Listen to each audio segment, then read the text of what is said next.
बोलिए श्रीमद्भागवत भगवान की जय। बोलिए श्री मुरली मनोहर श्याम सुंदर पीताम्बरधारी भगवान की जय। नारायणं नमस्कृत्य नरं चैव नरोत्तमं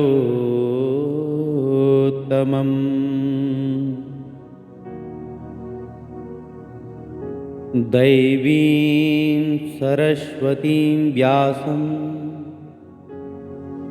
ततो जयमुदीरयेत्।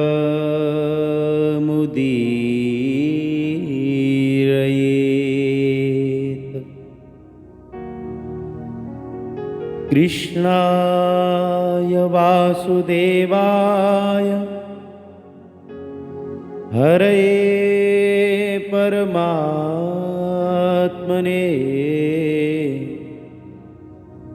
प्रणतः क्लेशनाशाय गोविन्दाय नमो नमः।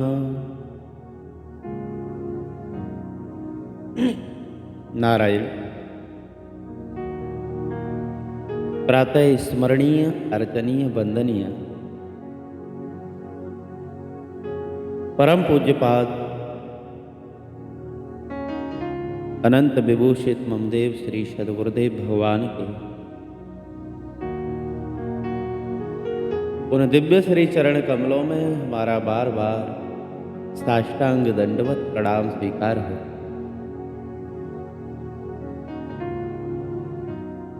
एवं सकल ब्रह्मांडों में जहां तहां विराजमान भगवान की समृद्धमयी प्रेममयी कथा का श्रवण करने वाले सभी भगवान के प्रेमी श्रोता भक्त जनों का हम हृदय से अभिनंदन करते हैं। आप सभी भगवान के प्रेमी जन हमारे साथ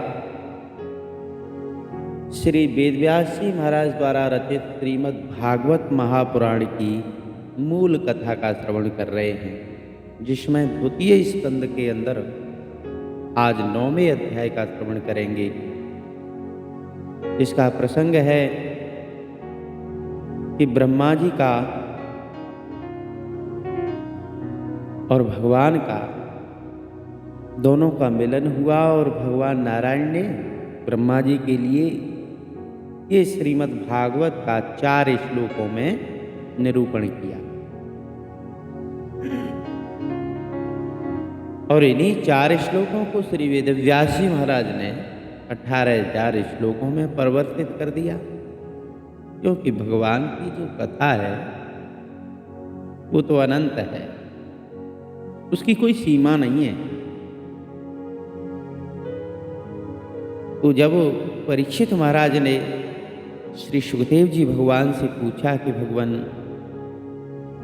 मुझे भूख और प्यास की चिंता बिल्कुल नहीं है, मैं तो आपके मुखारविंद से निकलने वाली भगवान की अमृतमयी लीला कथा सुनना चाहता हूं, बस आप सुनाते रहिए।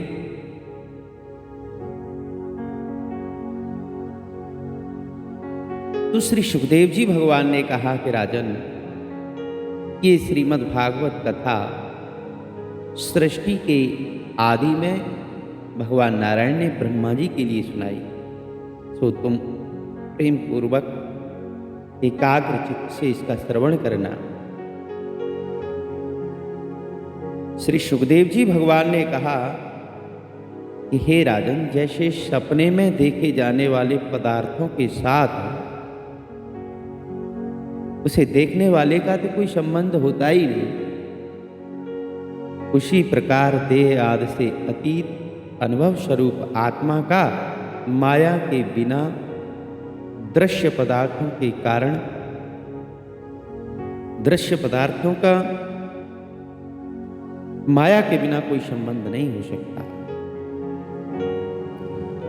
विविध रूप वाली माया के कारण वो विविध रूप वाला प्रतीत होता है, और जब उसके गुणों में रम जाता है तब ये मैं हूँ और ये मेरा है इस प्रकार मानने लगता है। लेकिन जब ये गुणों को क्षुब्ध करने वाले काल और मोह उत्पन्न करने वाली माया और इन दोनों से परे अपने अनंत स्वरूप में मोह रहित होकर के रमण करने लगता है, तो वो आत्माराम हो जाता है। हे राजन, तब ये मैं और मेरा का भाव छोड़ करके गुणातीत हो जाता है। ब्रह्मा जी की निष्कपट तपस्या से प्रसन्न होकर के भगवान ने उन्हें अपने रूप का दर्शन कराया और आत्म तत्व के ज्ञान के लिए उन्हें परम सत्य परमार्थ वस्तु का उपदेश किया। वही अब मैं तुमको सुनाता हूं। तीनों लोकों के परम गुरु आदिदेव ब्रह्मा जी अपने जन्म स्थान कमल पर बैठ करके सृष्टि रचना की इच्छा से विचार करने लगे। लेकिन जिस ज्ञान दृष्टि से सृष्टि का निर्माण हो सकता है, जो सृष्टि व्यापार के लिए वांछनीय है, वो दृष्टि उनको प्राप्त नहीं हुई। एक दिन वो यही चिंता कर रहे थे कि प्रलय के समुद्र में उन्होंने व्यंजनों के 16वें और 21वें अक्षर यानी त और प को, वर्णमाला का जो अक्षर है त और प यानी तप करो, ये तप दो बार सुना। ये परीक्षित महात्मा लोग इस तप को ही त्यागियों का धन मानते हैं। ऐसा सुनकर के ब्रह्मा जी ने वक्ता को देखने की इच्छा से चारों ओर देखा, लेकिन वहां दूसरा कोई नहीं था। वो अपने कमल पर बैठ गए और मुझे तप करने की प्रत्यक्ष आज्ञा मिली, ऐसा निश्चय करके उसी में अपना हित मान करके उन्होंने अपने मन को तपस्या में रत कर दिया। ब्रह्मा जी तपस्वियों में सबसे बड़े हैं, उनका ज्ञान अमोघ है।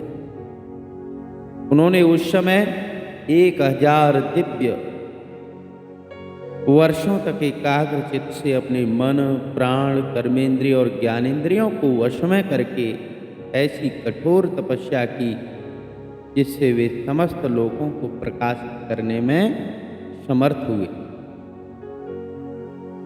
उनकी तपस्या से प्रसन्न होकर के भगवान ने उन्हें वो अपना लोक भी दिखाया जो सबसे श्रेष्ठ है और उसके परे फिर कोई दूसरा लोक नहीं है।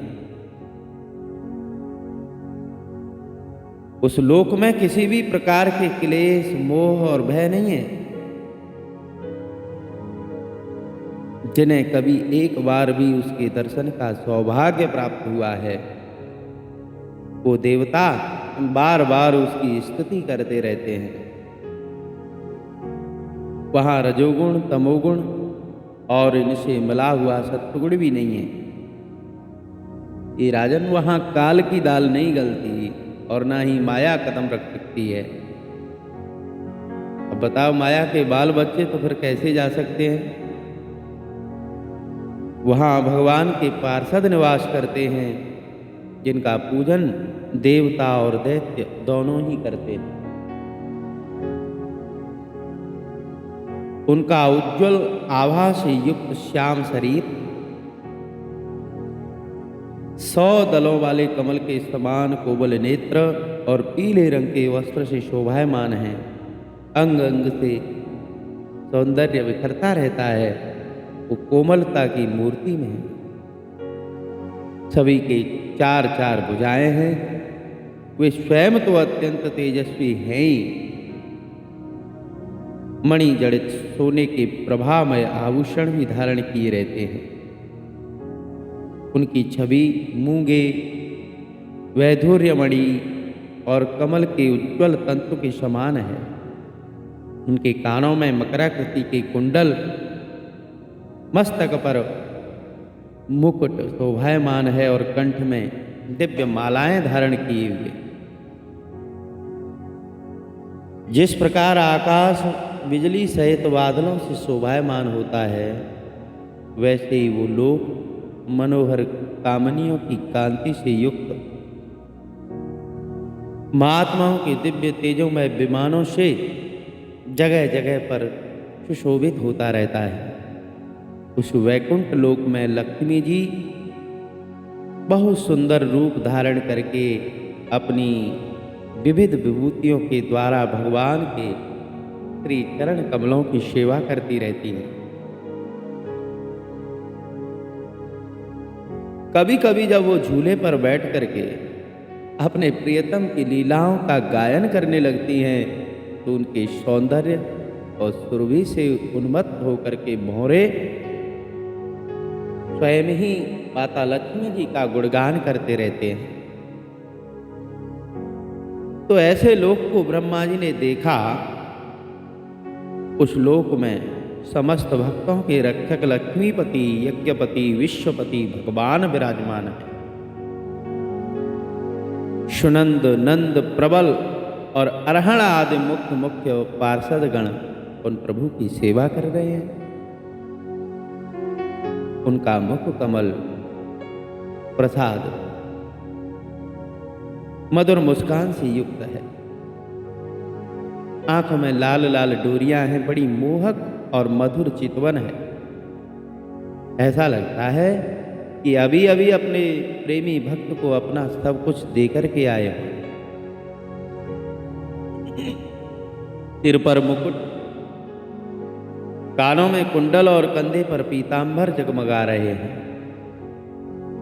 वक्ष स्थल पर एक सुनहरी रेखा के रूप में माता लक्ष्मी जी सुंदर चार भुजाओं को धारण करके बैठी हुई हैं। वे एक सर्वोत्तम और बहुमूल्य आसन पर विराजमान हैं। पुरुष, प्रकृति, महत्त्व, अहंकार, मन, 10 इंद्रियां, शब्दादि 5 तन्मात्राएं और पंचभूत, ये 25 शक्तियां महाराज मूर्तिमान होकर के भगवान के चारों ओर खड़ी हुई है। संपूर्ण ऐश्वर्य, धर्म, कीर्ति, श्री, ज्ञान और वैराग्य, ये 6 नित्य सिद्ध स्वरूप भूत शक्तियों से वो सर्वथा युक्त रहते हैं। उनके अतिरिक्त और कहीं भी ये नित्य रूप से निवास नहीं करती हैं। वो सर्वेश्वर प्रभु अपने नित्य आनंदमय स्वरूप में ही नित्य निरंतर निमग्न रहते हैं। उनका दर्शन करते ही ब्रह्मा जी का हृदय तो आनंद से भर गया। शरीर पुलकित हो उठा और नेत्रों से प्रेम के आंसू झलक आए। ब्रह्मा जी ने भगवान के उन चरण कमलों में जो परमहंसों के निवृत्ति मार्ग से प्राप्त होते हैं, उन चरणों में सिर झुका करके प्रणाम किया। ब्रह्मा जी के प्यारे भगवान अपने प्रिय ब्रह्मा को प्रेम और दर्शन के आनंद में निमग्न, शरणागत तथा प्रजा सृष्टि के लिए आदेश देने की योग्य देखकर बहुत प्रसन्न हुए। उन्होंने ब्रह्मा जी से हाथ मिलाया और मीठी मंद मुस्कान से अलंकृत वाणी में कहा कि हे ब्रह्मा जी, तुम्हारे हृदय में तो समस्त वेदों का ज्ञान विद्यमान है। तुमने सृष्टि रचना की इच्छा से बहुत लंबे समय तक तपस्या करके मुझे प्रसन्न कर लिया है। जो मन में कपट रखता है वो किसी भी योग साधन से मुझको प्राप्त नहीं कर सकता। इसलिए तुम्हारा कल्याण हो और तुम्हारी जो भी इच्छा हो या अभिलाषा हो सो मांग लो, क्योंकि मैं तो मुंह मांगी वस्तु देने में भी समर्थ हूं। हे ब्रह्मा जी, जीव के समस्त कल्याणकारी साधनों का विश्राम मेरे दर्शन में ही है। तुमने मुझे देखे बिना ही उस सूने जल में मेरी वाणी सुनकर के ही इतनी घोर तपस्या की है, और इसी से मेरी इच्छा से तुम्हें मेरे लोक का दर्शन हुआ है। तुम उस समय सृष्ट रचना का कर्म करने में किम कर्तव्य विमूढ़ हो रहे थे। इसी के लिए मैंने तुमको तपस्या की आज्ञा दी थी, क्योंकि गीता जी में भगवान ने अपना भोग यानी भोजन बताया। भोक्तारम यज्ञ तपसाम, भगवान किससे भोग लगाते हैं? यज्ञ और तपस्या का भोजन करते हैं, आहार करते हैं। तो भगवान की प्रसन्नता यज्ञ में यानी कि समस्त जीवों की भलाई ये यज्ञ है, और तपस्या भगवान की नाम की, धाम की, स्वरूप की, लीला की एकाग्रता ही तपस्या है। भगवान बोले मैं भी तपस्या से ही सृष्टि का निर्माण करता हूँ, संसार की रचना करता हूँ, तपस्या से ही इसका पालन पोषण करता हूँ, और तपस्या से ही इसको अपने में लीन कर लेता हूँ। मेरी जो दिव्य शक्ति है वो ब्रह्मा जी तपस्या ही है। तो ब्रह्मा जी ने कहा कि हे भगवान, आप समस्त प्राणियों के अंतःकरण में साक्षी रूप से आत्मा के रूप में विराजमान रहते हैं। आप अपने अप्रतिहत ज्ञान से ही जानते ही हैं कि मैं क्या करना चाहता हूँ। हे नाथ, आप कृपा करके मुझे याचक की ये मांग पूरी करो कि मैं रूप रहित आपके सगुण और निर्गुण दोनों ही रूपों को जान सकूं। आप जो है ना, अपनी माया का आश्रय लेकर के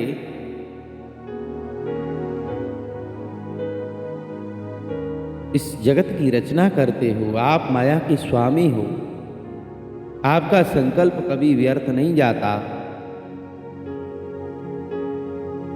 आप ही जगत की उत्पत्ति, स्थिति और संहार करने वाले हो भगवान।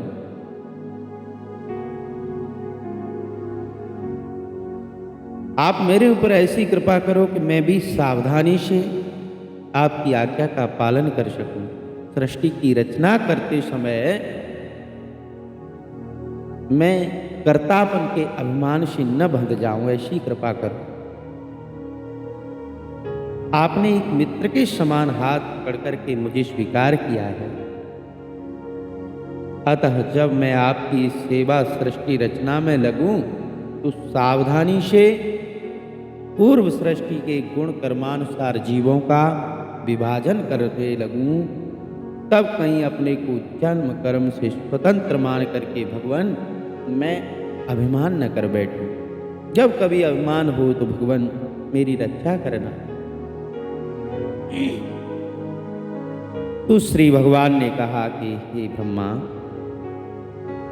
अनुभव, प्रेमा भक्ति और साधनों से युक्त अत्यंत गोपनीय अपने स्वरूप का ज्ञान मैं तुमको बताता हूं, उसको ग्रहण करो। मेरा जितना विस्तार है, मेरा जो लक्षण है, मेरे जितने और जैसे रूप, गुण और लीलाएं हैं, मेरी कृपा से तुम उनका तत्व ठीक ठीक वैसा ही अनुभव करो। और भगवान नारायण ने ब्रह्मा जी के लिए चतुश्लोकी भागवत का उपदेश किया।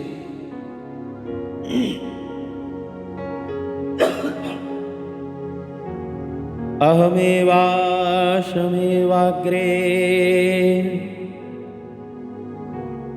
नान्यदय तदसत्परम् पश्चादहं यदेतस्य योऽवशिष्येत सोऽस्म्यहम्। ऋते अर्थं यत् प्रतीयेत न प्रतीयेत च आत्मनि तद्विद्यादात्मनो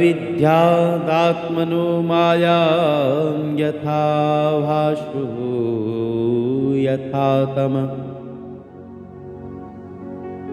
यथा महान्ति भूतानि भूते सच्चा वचने स्वनु प्रविष्टान्यप्रविष्टानि तथा तेषु न तेष्वहम् एतावदेव जिज्ञास्यम् तत्तु जिज्ञासुनात्मनः अन्वयव्यतिरेकाभ्याम् यत् स्यात् सर्वत्र सर्वदा। भगवान नारायण ने कहा कि हे ब्रह्मा, सृष्टि के पूर्व केवल मैं था। मेरे अतिरिक्त न स्थूल था न सूक्ष्म था और न ही दोनों का कारण अज्ञान ही था। हे ब्रह्मा, जहां ये सृष्टि नहीं है वहां मैं हूं। इस सृष्टि के रूप में जो कुछ प्रतीत हो रहा है वो भी मैं ही हूं और जो कुछ बचा रहेगा वो भी मैं ही हूं। सर्वम खलविदम ब्रह्मा, सब कुछ ब्रह्म ही है। ये ब्रह्म का लक्षण है। सब में ठसाठस भरा हुआ है, वो ब्रह्म है। और बोले कि वास्तव में ना होने पर भी जो कुछ भी अनिर्वचनीय वाणी से बताई नहीं जा सकती, वो अनिर्वचनीय वस्तु मेरे अलावा मुझ परमात्मा में ही दो चंद्रमाओं की तरह मिथ्या प्रतीत हो रही है। अथवा विद्यमान होने पर भी आकाश मंडल के नक्षत्रों में राहु की भांति जो मेरी प्रतीति नहीं होती, यही तो मेरी माया है। जो नहीं है वो दिख रहा है और जो है वो नहीं दिख रहा, वो छिपा हुआ, ये मेरी माया है। और बोले हे ब्रह्मा, जैसे प्राणियों के पंचभूत रचित छोटे और बड़े सभी शरीरों में आकाश आदि पंच महाभूत को उन शरीरों के कार्य रूप से निर्मित होने के कारण प्रवेश करते भी हैं। यानी कि जल, अग्नि, वायु, पृथ्वी और आकाश, ये पांचों तत्व कार्य रूप में यानी आपस में मिलते हैं तो ऐसा लगता है कि कुछ नया होने वाला है, लेकिन पहले से ही उन स्थानों और रूपों में कारण रूप से विद्यमान रहने के कारण प्रवेश नहीं भी करते हैं, क्योंकि पंचभूत तो पहले से है ही ना। प्रत्येक भूत में सभी अंश विद्यमान हैं। जल है तो जल में अग्नि भी है, वायु भी है, आकाश भी है, पृथ्वी भी है। पृथ्वी तत्व है तो उसमें जल भी है, आकाश भी है, वायु भी है।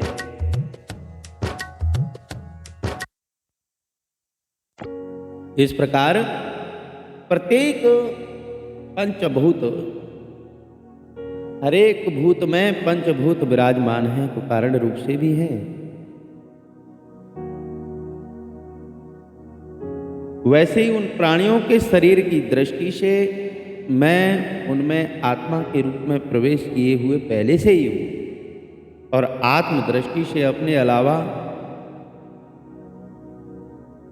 और कोई वस्तु न होने के कारण उनमें प्रविष्ट नहीं भी हूं। सर्वम खलविदम ब्रह्म, ये सूत्र तभी सिद्ध होता है कि ब्रह्म सब और ठसाठस भरे हुए हैं। ब्रह्म से अतिरिक्त तो कुछ है ही नहीं। तो ये कार्य और कारण दोनों से परे परब्रह्म परमात्मा है। और फिर अंतिम बात बताई कि हे ब्रह्मा, जब विचार करते हैं तो ये ब्रह्म नहीं, ये ब्रह्म नहीं, इस प्रकार निषेध की पद्धति से, और ये ब्रह्म है, ये ब्रह्म है, इस प्रकार अन्वय की पद्धति से यही सिद्ध होता है कि सर्वातीत एवं सर्वस्वरूप भगवान ही सर्वदा और सर्वत्र स्थित है। वही वास्तविक तत्व है। जो आत्मा अथवा परमात्मा का तत्व जानना चाहते हैं, उनको तो केवल इतना ही जानने की आवश्यकता है कि परमात्मा के अतिरिक्त अन्य कुछ है ही नहीं। हे ब्रह्मा जी, तुम अविचल समाधि के द्वारा मेरे सिद्धांत में पूर्ण निष्ठा कर लो। इससे तुम्हें कल्प कल्प की विविध प्रकार की सृष्टि रचना करते रहने पर भी कभी भी मोह नहीं व्यापेगा।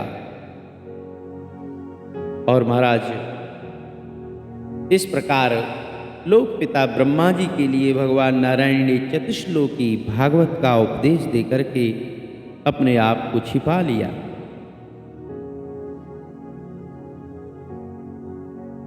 फिर तो महाराज ब्रह्मा जी भगवान की आज्ञा के अनुसार उनकी सेवा में लग गए।